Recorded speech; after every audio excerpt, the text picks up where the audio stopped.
ഇന്നത്തെ എൻ്റെ യാത്ര തുടങ്ങുന്നത് ഹേസ്റ്റിങ്സ് നഗരത്തിൽ നിന്നും ബാത്തിലേക്കാണ്. ഇംഗ്ലണ്ടിലെ സോമർസെറ്റിൽ സ്ഥിതി ചെയ്യുന്ന അതിമനോഹരമായ ഒരു നഗരമാണ് ബാത്ത്.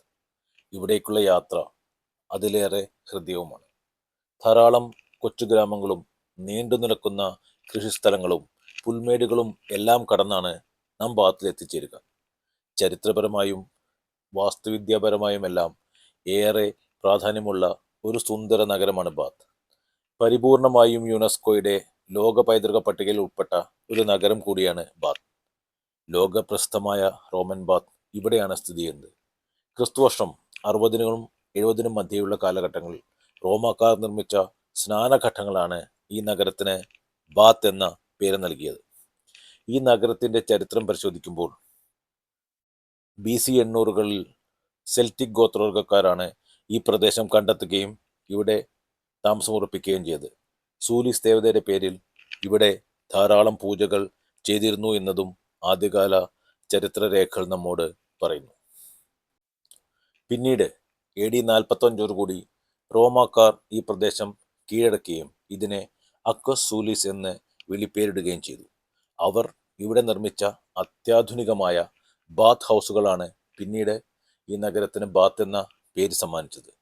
ജോർജിയൻ കാലഘട്ടത്തിന്റെ വാസ്തുശില്പകലയുടെ എല്ലാവിധ വിസ്മയങ്ങളും പേറുന്ന ഒരു നഗരം കൂടിയാണ് ബാത്ത്. 18-ാം നൂറ്റാണ്ടിൽ ബാത്ത് ഒരു സ്പാ ടൗണായി അറിയപ്പെടുന്നു. അതിന് കാരണം ഇവിടേക്ക് വന്ന രാജകുടുംബാംഗങ്ങളെയും ധനികരായ പ്രഭു കുടുംബാംഗങ്ങളുടെയും സാന്നിധ്യമായിരുന്നു. ബാത്ത് നഗരത്തിന്റെ ഒരു പ്രത്യേകത ഇവിടുത്തെ കെട്ടിടങ്ങളുടെ ഭംഗിയും തനിമയും നൽകുന്നതാണ്. തദ്ദേശീയമായി ഖനനം ചെയ്തെടുത്ത ബാത്ത് സ്റ്റോൺ എന്നറിയപ്പെടുന്ന തേൻ നിറത്തിലുള്ള ലൈം സ്റ്റോൺ കൊണ്ടാണ് ഈ നഗരം നിർമ്മിച്ചിരിക്കുന്നത്. അതിനാൽ സൂര്യപ്രകാശത്തിൽ ഈ നഗരത്തിന് ഒരു സ്വർണ്ണ നിറം നൽകുന്നുമുണ്ടത്. ലോകത്ത് തന്നെ 2 തവണ യുനെസ്കോയുടെ പൈതൃക പദവി ലഭിച്ച അപൂർവ നഗരങ്ങളിൽ ഒന്നാണ് ബാത്ത്. 1987 മികച്ച ചരിത്രാവശിഷ്ടങ്ങളുടെ പേരിലും ജോർജിയൻ വാസ്തുവിദ്യയുടെ പേരിലും ആദ്യത്തെ യുനെസ്കോ പൈതൃക പദവി ബാത്തിന് ലഭിച്ചു. പിന്നീട് 2021 യൂറോപ്പിലെ ഏറ്റവും പ്രധാനപ്പെട്ട സ്പാ നഗരങ്ങളിൽ ഒന്നായി the great spa town of Europe എന്ന് ബാത്തിനെ ഉൾപ്പെടുത്തി രണ്ടാമതും ഈ നഗരത്തിന് യുനെസ്കോയുടെ പൈതൃക പദവി ലഭിക്കുകയും ചെയ്തു. കോച്ച്വർത്ത് കുന്നുകൾക്കുള്ളിൽ ആവൺ നദിക്കരയിലാണ് ബാത്ത് സ്ഥിതി ചെയ്യുന്നത്. പൂർണ്ണമായും നമുക്ക് നടന്നു കാണാവുന്ന ഒരു നഗരം കൂടിയാണ് Bath. The Roman Bath. Bath നഗരത്തിലെ ഏറ്റവും പ്രധാനപ്പെട്ട ആകർഷണമാണ് ദ റോമൻ ബാത്ത്. AD 60-കളിൽ റോമക്കാർ നിർമ്മിച്ച ഈ സ്നാനഘട്ടങ്ങൾ ഇന്നും അതിമനോഹരമായി തന്നെ സംരക്ഷിക്കപ്പെട്ടിരിക്കുന്നു. ഭൂമിക്കടിയിൽ നിന്നും വളരെ സ്വാഭാവികമായി വരുന്ന ചൂടുവെള്ളം നിറഞ്ഞ ഒരു വലിയ കുളമാണിത്. ഇവിടെ റോമൻ ക്ഷേത്രങ്ങളുടെ അവശിഷ്ടങ്ങളും പുരാവസ്തുക്കളും എല്ലാം അടങ്ങിയ ഒരു മ്യൂസിയം കൂടിയുണ്ട്. ഇതെല്ലാം ഉൾപ്പെട്ടതാണ് റോമൻ ബാത്ത്. ഇവിടുത്തെ ഭൂമിക്കടിയിൽ നിന്നും ഉറവകളിലൂടെ പ്രതിദിനം 11.7 ലക്ഷം ലിറ്ററിലധികം സ്വാഭാവികമായ ചൂടുവെള്ളമാണ് പുറത്തേക്ക് വരുന്നത്. 43-ലധികം ധാതുക്കളടങ്ങിയ ഈ വെള്ളത്തിന് ഏകദേശം 46 ഡിഗ്രി വരെ ചൂടുണ്ടായിരിക്കും. ശാസ്ത്രകാരന്മാരുടെ അഭിപ്രായത്തിൽ അവരുടെ കണക്കുകൂട്ടലനുസരിച്ച് ഇവിടെ പുറത്തു വരുന്ന വെള്ളം 10,000-കണക്കിന് വർഷങ്ങൾക്ക് മുമ്പ് മെന്ദിപ് കുന്നുകൾ പെയ്ത മഴവെള്ളമാണ് എന്നതാണ്.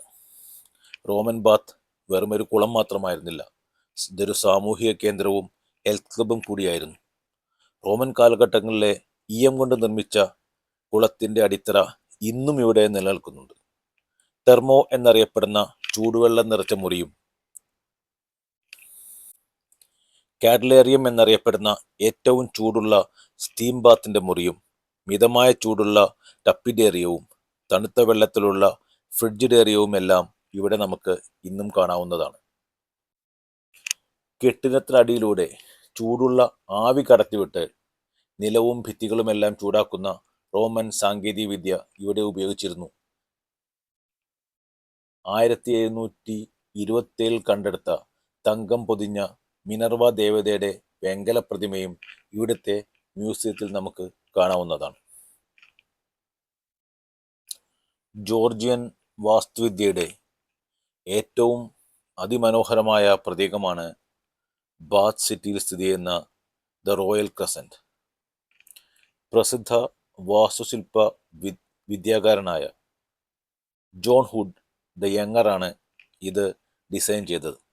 AD 1767 1774 മധ്യയാണ് റോയൽ ക്രസൻറ്റ് ഇവിടെ സ്ഥാപിതമായത്. ആകാശത്ത് നോക്കുമ്പോൾ വൃത്താകൃതിയിലുള്ള ഒരു രൂപമായതുകൊണ്ടാണ് ഇതിന് ഈ പേര് ലഭിച്ചത്. ഇത് ഏകദേശം 30 വീടുകളുടെ ഒരു സമുച്ചയമാണ്. അതിമനോഹരമായ 114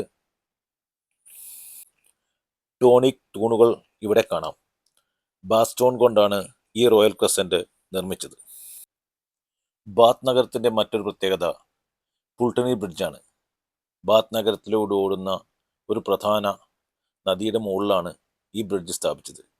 ആവൺ നദിക്കരയിൽ 1774 ഈ പാലം പണിതത്. നദിയുടെ തീരത്തുകൂടെയുള്ള അതിമനോഹരമായ നടപ്പാതയും പാലത്തിനടുത്തു തന്നെ സ്ഥിതി ചെയ്യുന്ന വെള്ളച്ചാട്ടവുമെല്ലാം ചേർന്ന് ഈ പാലത്തിന് അതിമനോഹരമായ ഒരു കാഴ്ച സമ്മാനിക്കുകയും ചെയ്യുന്നു.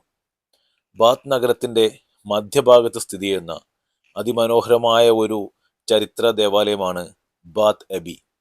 AD 757 തുടങ്ങി 3 കാലഘട്ടങ്ങളിലൂടെ പൂർത്തിയായ ഒരു ദേവാലയമാണിത്.